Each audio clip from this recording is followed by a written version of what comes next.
সিরাজগঞ্জ জেলা যমুনা নদীর তীরে অবস্থিত। প্রতি বছর যমুনার অব্যাহত ভাঙ্গনের ফলে শহরটি ধীরে ধীরে পশ্চিম দিকে স্থানান্তরিত হয়।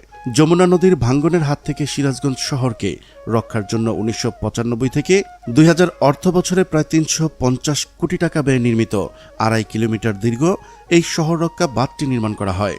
বিদেশি ঠিকাদারি প্রতিষ্ঠান কুরিয়ার হুন্দাই কোম্পানি ১০০ বছরের নিশ্চয়তা দিয়ে বাঁধটি নির্মাণ করলেও ২০০৯, ১০ ও ১১ সালে ৩ দফায় ধস নামার ঘটনা ঘটে। এই কারণে বাঁধের ব্যাপক অংশ ক্ষতিগ্রস্ত হয়। এরপর প্রায় ৮ কিলোমিটার এলাকা জুড়ে সিরাজগঞ্জের নদী ভাঙ্গন রক্ষায় নেওয়া হয় ব্যাপক কর্মযজ্ঞ এবং এখানেই গড়ে ওঠে দেশের বৃহত্তম বায়ুবিদ্যুৎ প্রকল্প। এক চায়না বাঁধে বন্যা, নদী ভাঙ্গন ও প্রাকৃতিক দুর্যোগে এই অঞ্চল কিভাবে বদলে গেল, কিভাবেই বা চায়না বাঁধ পর্যটন কেন্দ্রে পরিণত হলো, তা জানাবো আজকের এই ভিডিওতে। চলুন শুরু করা যাক। ৬০-এর দশকের শুরুতে ১৯৬৩ সালে ব্রহ্মপুত্র ডানতীর বন্যা নিয়ন্ত্রণ বাঁধ প্রকল্পে যমুনা নদীর ডানতীরে রংপুর, গাইবান্ধা, বগুড়া, সিরাজগঞ্জ এবং পাবনা জেলার বেড়াখোলা পর্যন্ত ২১৭ কিলোমিটার বাঁধ নির্মাণ কাজ শুরু হয় এবং ১৯৬৮ সালে তা সমাপ্ত করা হয়।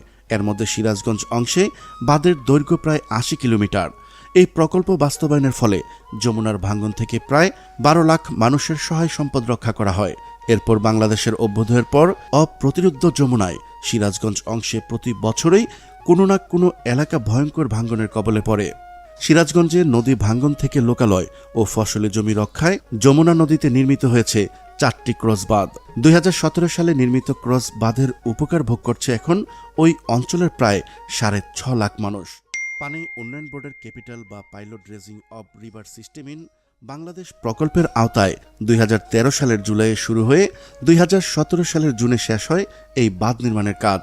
৪ ভাগে বিভক্ত প্রকল্পটিতে নির্মিত ক্রসবাঁধ ১-এর দৈর্ঘ্য ১৩৬৮ মিটার, ক্রসবাঁধ ২ ১০৫৭ মিটার, ক্রসবাঁধ ৩ ১৭৯৮ মিটার এবং ক্রসবাঁধ ৪-এর দৈর্ঘ্য ১০৮০ মিটার।